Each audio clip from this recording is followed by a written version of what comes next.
Okay, once again, Hare Krishna. Welcome everybody. This is Krishna Dasa. So today we are going to cover Shlokas 10 to 17 from chapter 6. Welcome back. Everybody is looking healthier and happier after Diwali.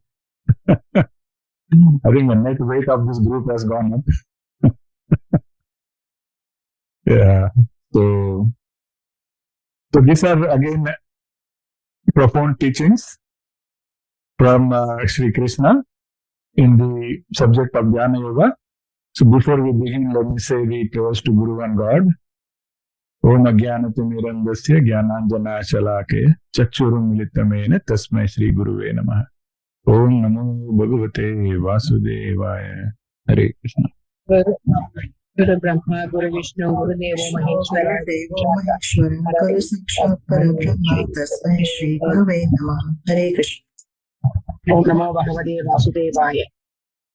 Hare Krishna. Thank you so much. So if you are ready, I will start playing the shlokas. Ready? Okay.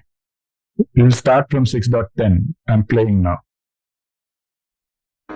योगी युञ्जीत सततम् आत्मानं रहसि स्थितः एकाकीयत चित्तात्मा निराशीरपरिग्रहः शुचौ देशे प्रतिष्ठाप्य स्थिरमासनमात्मनः नात्युच्छ्रितं नातिनीचं चैलाजिनकुशोत्तरम् तत्रैकाग्रं मनः कृत्वा यतचित्तेन्द्रियक्रियः उपविश्यासने युञ्जात् योगमात्मविशुद्धये समं कायशिरोग्रीवं धारयन्नचलं स्थिरः सम्प्रेक्ष्य नासिकाग्रं स्वं दिशश्चानवलोकयन् प्रशान्तात्मा विगतभिर्ब्रह्मचारिव्रते स्थितः मनः संयम्य मच्चित्तो युक्त आसीत मत्परः युञ्जन्नेवं सदात्मानं योगी नियतमानसः शान्तिं निर्वाणपरमां मत्संस्थामधिगच्छति नात्यश्नतस्तु योगोऽस्ति न चैकान्तमनश्नतः न चाति स्वप्नशीलस्य जाग्रतो नैव चार्जुन युक्ताहारविहारस्य युक्तचेष्टस्य कर्मसु युक्तस्वप्नावबोधस्य योगो भवति दुःखः। Hare Krishna. Sridharji, you want to start reading? Yes, Guruji. So 6.10, a transcendentalist should always engage his body, mind and self in relationship with the Supreme. He should live alone in a secluded place and should always carefully control his mind. He should be free from desires and feelings of possessiveness. 6.11 and 12. To practice yoga, one should go to a scheduled place and should lay kusha grass on the ground and then cover it with a deer skin and a soft cloth. The seat should be neither too high nor too low and should be situated in a sacred place. The yogi should then sit on it and very firmly and practice yoga to purify the heart by controlling his mind, senses and activities and fixing the mind on one point. 6.13 and 14.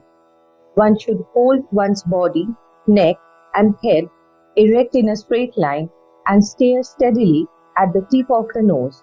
Thus, with an unagitated, subdued mind, devoid of fear, completely free from sex life, one should meditate upon me within the heart and make me the ultimate goal of life.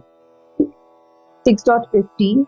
Thus practicing constant control of the body, mind and activities, the mystic transcendentalist, his mind regulated, attains to the kingdom of God or the abode of Krishna by cessation of material existence.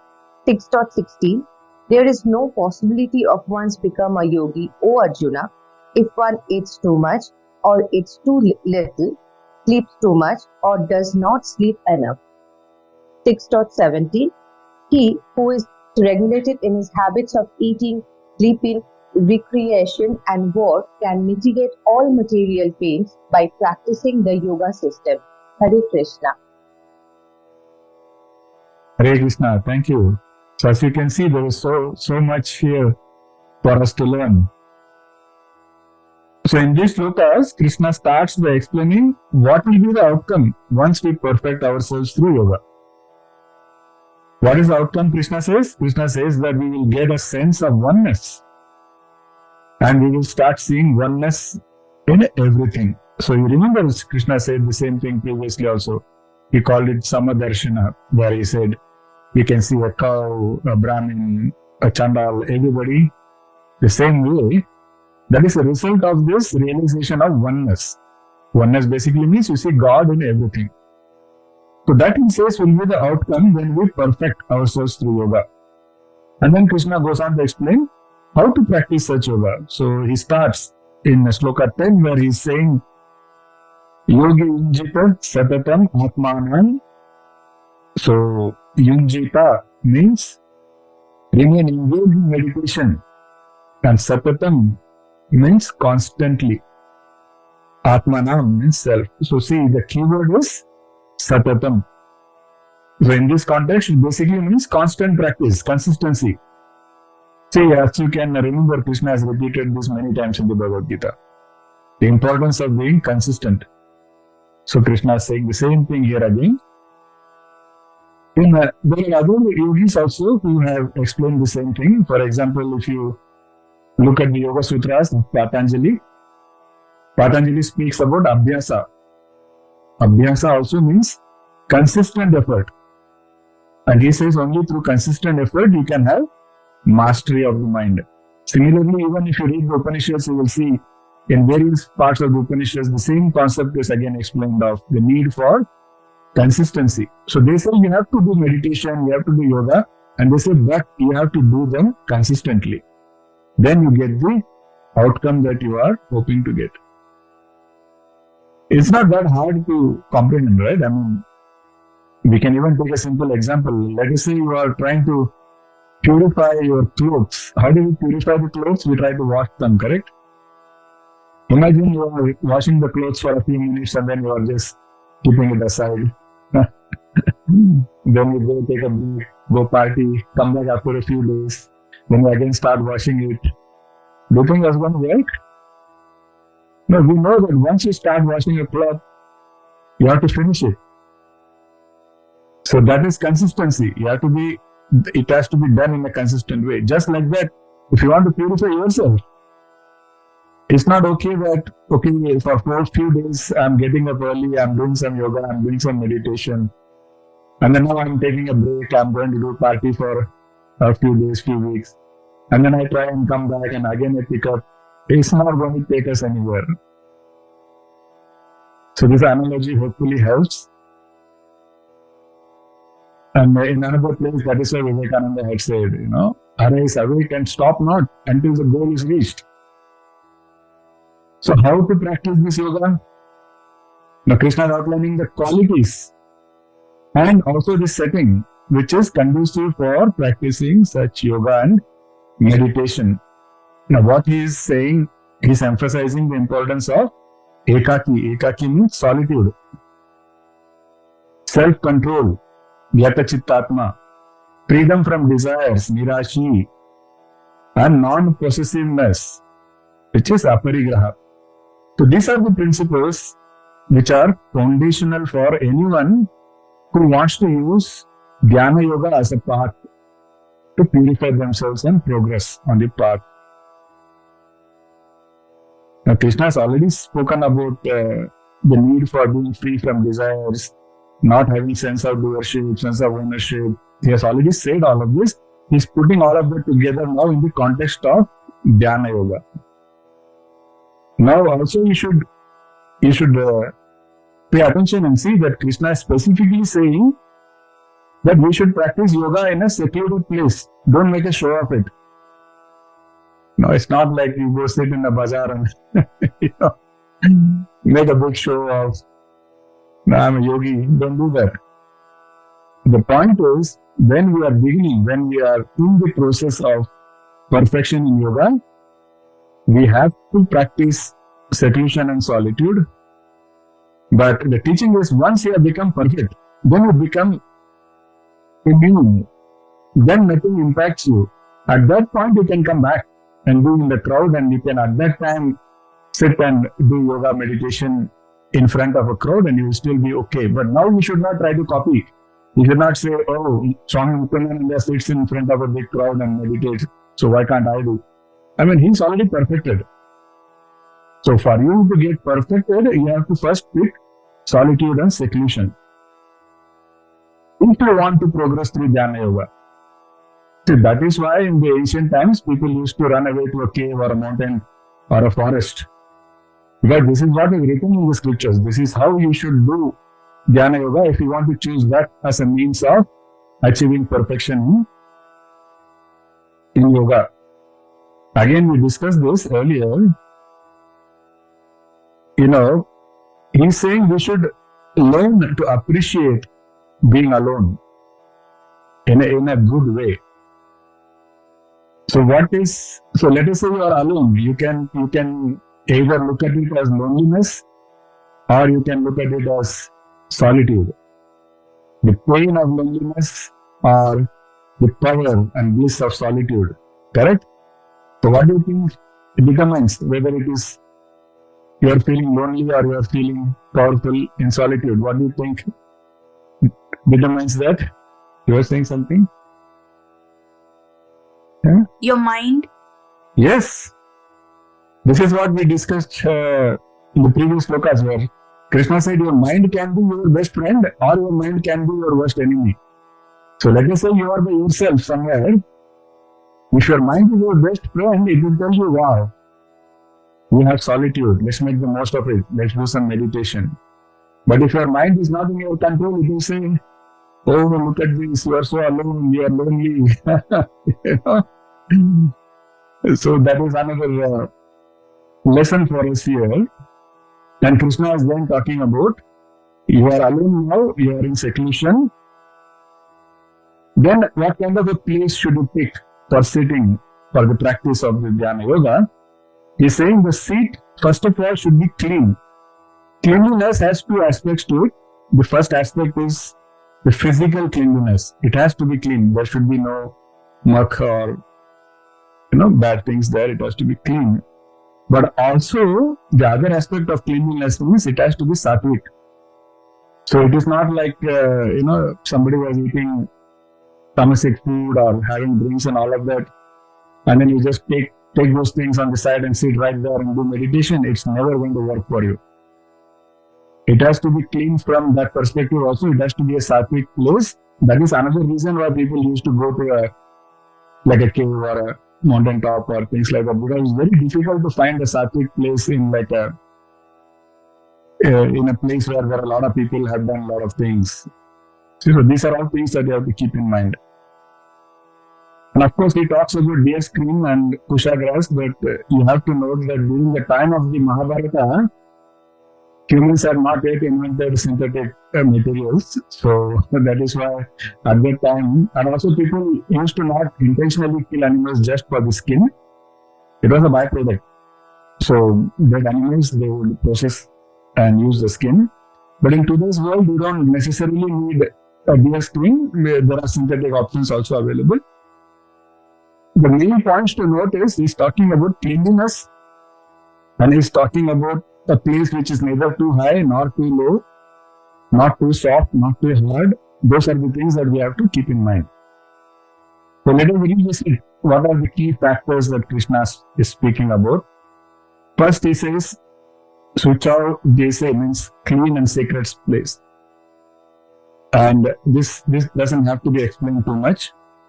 And in Buddhism, for instance, that is the reason why they ask you to meditate in the monastery, because the monasteries are purified places. So that is why all the monks usually meditate in the monastery. And then he talks about Sthitam Asanam, which is stable and moderate seating it's very practical. I mean, all he's saying is don't keep anything very fancy. Let it not be too high. Let it not be too low. And the kusha grass, do you know why he talks about that? It is the scientific purpose behind that. It is mostly for insulation and purity. So you don't want the earth energies to come and disturb your energy when you are in that dhyana. That is why they are asking for a deer skin and kusha grass and things like that, because those things provide the required insulation. So Krishna is talking not just about physical preparation, he's also talking about internal purity, stability and balance. So what we have to understand is, if we have to practice Dhayana Yoga and get perfection through that, then we have to prepare ourselves physically also, we have to prepare ourselves mentally also. And the environment has to be prepared in such a way that it's going to be conducive for spiritual growth. He's explaining the science now. He's explaining the science of Dhayana Yoga. The way it was meant to be explained, So first he's explaining about the location. Then he's explaining how the inner state needs to be. Then he explains how the external factors are. It's and for, I don't know if any of you have practiced Ashtanga Yoga. They have a very simple principle there. They say that your mind cannot be steady if your body cannot be steady. It's a very, very simple concept. So, if you cannot hold your body steady like it, if it has to keep moving all the time, parts of your bodies, then there is no way your mind can become steady. That is why when you want to do dhyana, they give you particular asanas. They ask you to sit with your spine straight and all of that. The fundamental reason is, first the body has to be steady. Only then the mind can become steady. And our goal is to steady the mind. And that is the reason Krishna is talking about the asana and all of that here. Okay, so now you have found the right place. You have found the right seating. And you have also understood that you have to keep your body steady. What next? Okay, now Krishna says, okay, once you have figured all that, the next is you have to have a one-pointed focus. Your senses must be under control. Your mind must be one-pointed. And of course, your body, neck and head, they all should be steady. They have to be straight and steady. And the eyes should be focusing as if you are gazing at the tip of the nose. Now, this is sometimes this shloka is misinterpreted by some teachers. The point is, why Krishna says the eyes have to be as if focusing on the tip of the nose is, you don't want the eyes to be wandering. Okay, my body is steady, my head is steady, spine is steady, but somebody is walking there, some bird is passing by, something else is happening, your eyes are all around the place, you miss the whole point, right? So even your eyes have to be steady. That is why Krishna says, assume as if you are focusing at the tip of your nose. Now we have to be very sure that we are understanding the teachings the right way. So, there is a story of Bruce Lee. When I was very young, I used to be a big fan of Bruce Lee, the most popular martial artist on the planet. So there is a movie in which Bruce Lee is teaching something to a student, and he points his finger like this in the sky and is asking the student, what do you see? And the student is confused, and the student says, Master, I see your finger. Then Bruce Lee says, don't focus on the finger. Focus on what it is pointing to. You are losing the beauty of all the stars by focusing on the finger. Just like that, when Krishna is saying that keep your eyes steady as if you are focusing on the tip of the nose should not become the subject of your meditation. You are not meditating on the nose tip now. It is just a tool to steady your eyes. And then what should be the actual subject of meditation? The actual subject of meditation should be Krishna. So Krishna has said, Manah sanyamya mat chitto yukta asita mat paraha. As he's saying, samyama means having control, mat chitto, focusing the mind on me. Yuktaha, united in yoga, Asita means should sit, and mat paraha means regarding me as the supreme goal. That should be the mindset. That should be the focus when you are sitting like this in Dhyana Yoga. Making sense? Does it seem too simple or does it seem too hard? You have to keep in mind that this subject is called as Dhyana Yoga. This is a branch of yoga. So Krishna is saying, if you want, you can succeed even through this path. And if you want to succeed, he's saying how you can succeed. That is the greatness of Krishna. He's not tying us down and saying, you have to do only what I ask you to do. This is the only path. He's saying, these are all paths. I will explain all the paths to you. And I will also tell you which is the shortcut. But things like Dhayana Yoga and Raja Yoga, they're all, you can achieve God through that, but it is a long cut. That is why if you saw all the stories, there are a lot of these stories in our Puranas where people are meditating for like 1,000 years and all. There are stories where ant hills are formed around the person and they are still meditating, But if that is the path we want, go ahead. Krishna is not stopping us. He is giving us how to go there. But what is the more important aspect is the intent. When you are doing Dhayana Yoga, the intent has to be extremely clear. Only then it is going to give us the required result. What is the intent? The intent is Atma Vishuddhe. What is Atma Vishuddhe? Purifying the mind and the intellect. See, we are not trying to invoke God by our practices. God is already there. What we should do? We should try to purify ourselves. We should just try to get rid of the ignorance that is covering. That is not letting us see this God. The God is already there. So, our goal is purification. And that is where Shri Krishna has said in 3.38, how our mind and intellect is covered by ignorance. Ashaji, you want to read 338? Yes, Guruji. Hare Krishna. Hare Krishna. Bhumena briyate mahanir yatha darsho malena cha yatholbena vrato garbhas tatha tene damavritam. Just as a fire is covered by smoke, a mirror is masked by dust, and an embryo is concealed by the womb. Similarly, one's knowledge gets shrouded by desires. Thank you so much. This is one of the most profound teachings of Vedanta, which says that God is already there. God is inside us also, God is outside us also. God is already there.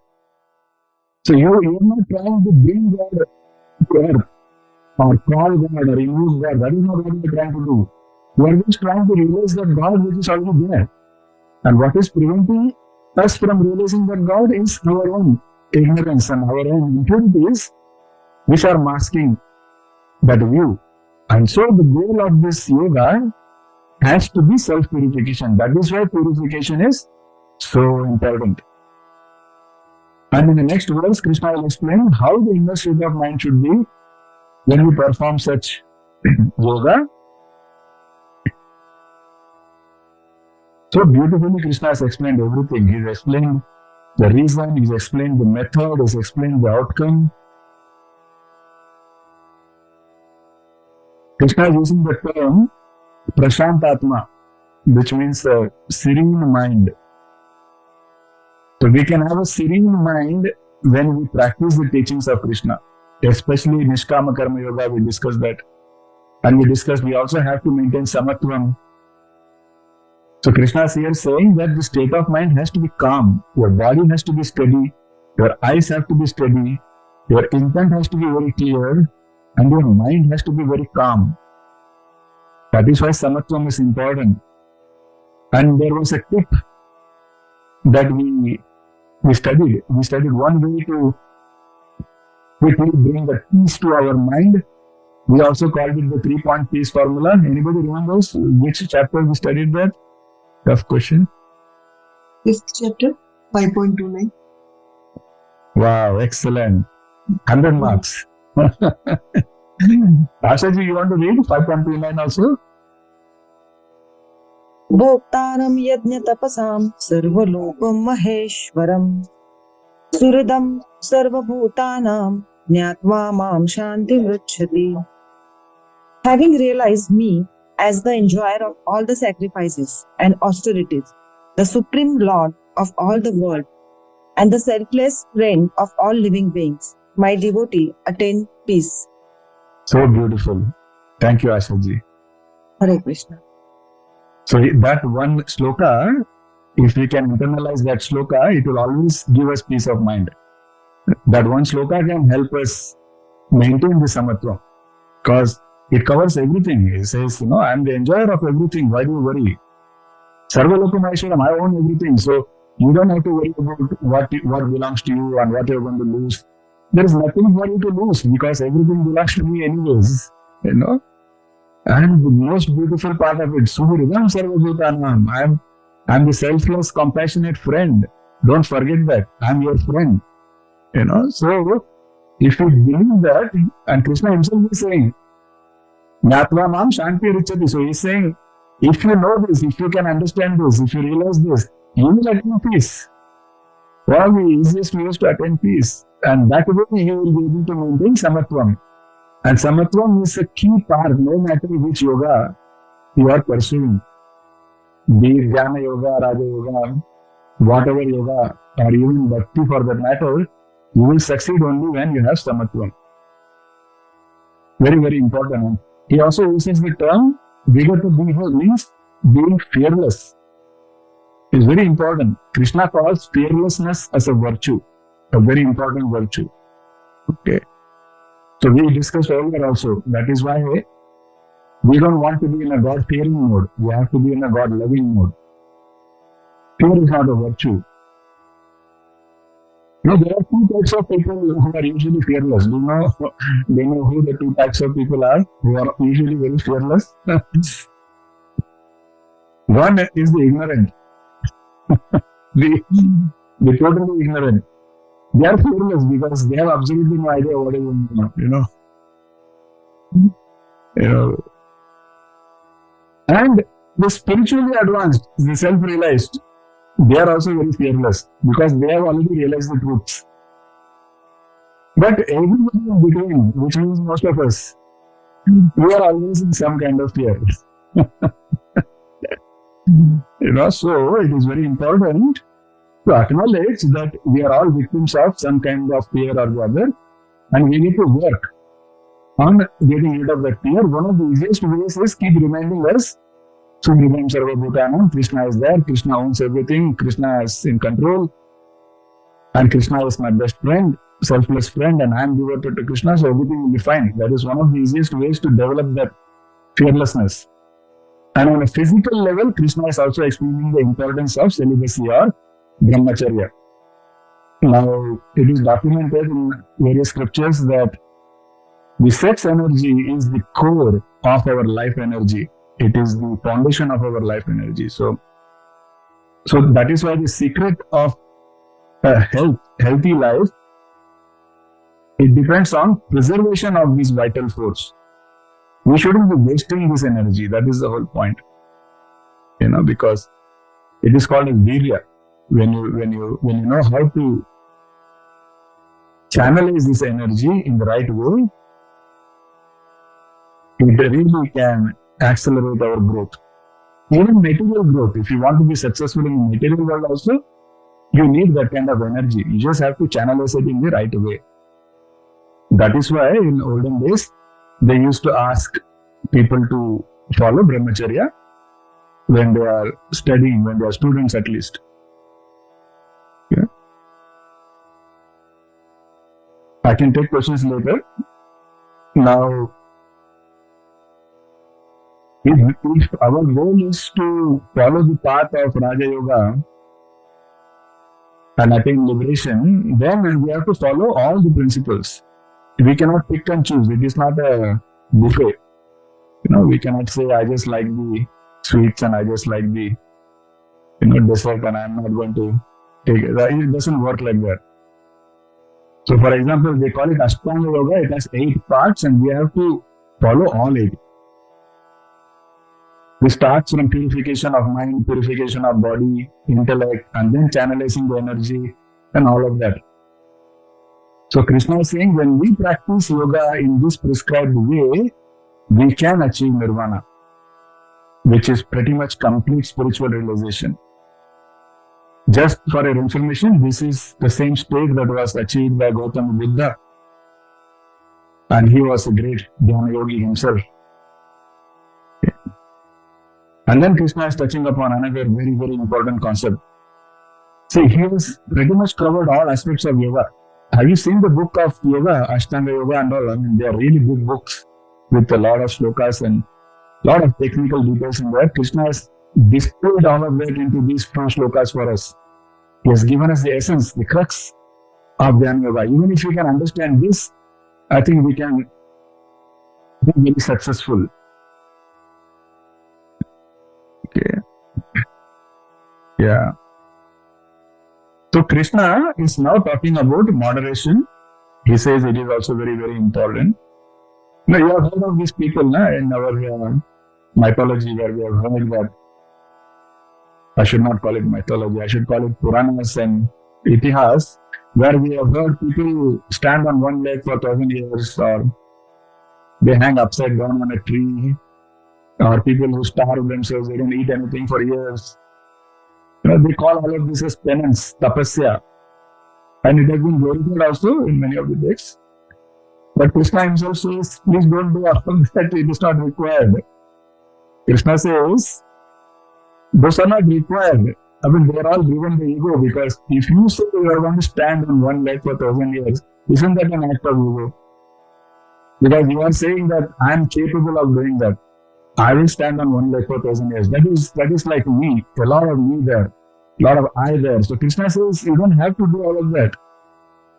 And he says another funny thing. Krishna tells Arjuna, those people, they are troubling themselves, and they are troubling me also. They are doing all of this because I reside within them. And when they starve themselves, when they put themselves through so much pain, I also feel troubled. He says you don't have to do all of that. So then what do you need to do? Krishna says, just follow the middle path, the path of moderation. And he says, moderation can make you successful in yoga. What do you mean by that? So he says, yoga is not for you if you eat too much, or if you don't eat at all. If you sleep too much, or if you don't sleep at all. Anything for that matter, he says, have a moderation. Don't work too much, or don't say I will not work at all. Okay? If you eat too much, what happens? Your mind gets clouded, your brain gets clouded, and you start inviting a lot of diseases. If you don't eat at all, what happens? You start getting ulcer and all other problems. And if you are not healthy, how can you focus on God? Just like that, if you sleep too much, that is an indication that you are in a tamasic state of mind. There are some people who ask them, hey, so what are you going to do in the long weekend? They say, oh, I'm going to sleep. Now, sleep is not the same as rest. Rest is required for the body, but sleep, once your eyes open in the morning, that means your body has had enough sleep. You have to just get up and get out, because at that point, that sleep is just tamasic. And you may not realize it's a cyclic effect. You accumulate a little bit of tamasic quality, that will attract more tamas. So anytime you watch yourself, one day if you, instead of waking up at the regular 5 a.m. or 6 a.m., one day you just choose to be lazy and you wake up at say 10 a.m., I guarantee that whole day doesn't feel fresh for you. You can notice it yourself.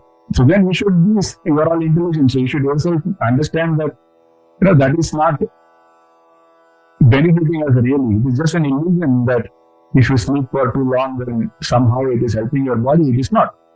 So whatever Krishna is saying, don't sleep too much, and also don't sleep too little. Don't be an owl. Sleep as much as is required by your body. So in verse 16 and 17, Krishna is conveying a very important truth. What is an important truth? That extremes must be avoided and the middle path must be taken. A few thousand years after Krishna spoke these words, Gautama Buddha also said the same thing.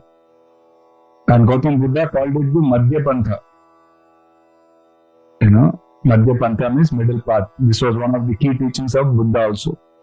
But it's a very beautiful story about Gautama Buddha's realization for the need for moderation.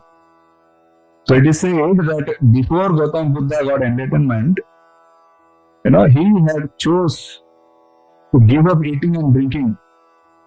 He said, I will not eat for a long time. That was his idea. He thought that is tapasya for him. So, like that, he is sitting under a tree and he's not eaten for a long time. And he's already feeling a little weak, he's feeling dizzy. And he's wondering, what is going on? Why am I not able to focus my mind? And all these thoughts are going on in his mind. And at that time, there are some village women who are passing by and they are carrying pots of water on their head. In those days, you can imagine the sight, beautiful sight. Buddha sitting under a tree and village women passing by, they have pots of water on their head. And they are singing a song. What is the song they are singing? I cannot sing, but I'll tell you what the song was. They are saying, tighten the strings of the tanpura. If you want melodious music, this much is clear, right? They are saying, if you want melodious music, you have to tighten the strings of the tanpura, but do not tighten them so much that the strings break. That was the song they were singing. Simple song. But you see how profound that is in the context of yoga. And Gautama Buddha exclaimed, he said, these illiterate women, they have so much wisdom. They have opened my eyes. He says, I found the message now. I found what we need to do. Otherwise, he says, we need to tighten the body, discipline the body, but not so much that it breaks. And that is where the concept of Madhya Pantha came. And that is exactly what Krishna is also saying.